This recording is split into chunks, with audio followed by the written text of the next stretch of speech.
শ্রীকৃষ্ণের সমসাময়িক ওই শাকদ্বীপে একজন ধর্মগুরুর উদয় হয়েছিল, তিনি হচ্ছেন জরথুস্ত্র।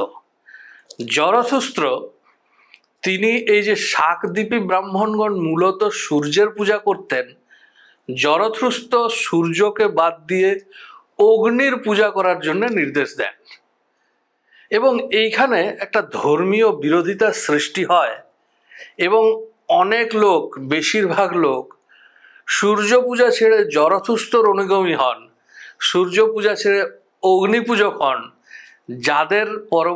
যাদের বংশধররা আজকে আমরা জরথুস্ত্রের অনুগামী বা পার্সি সম্প্রদায় বলে চিনি। তো এই অগ্নি পূজকদের সংখ্যা যখন বৃদ্ধি পেল এবং সূর্য পূজকরা সংখ্যালঘু হয়ে গেল, তখন তারা ভারতবর্ষে চলে আসে। এই ঘটনাটি ঘটে শ্রীকৃষ্ণের সমসময়ে।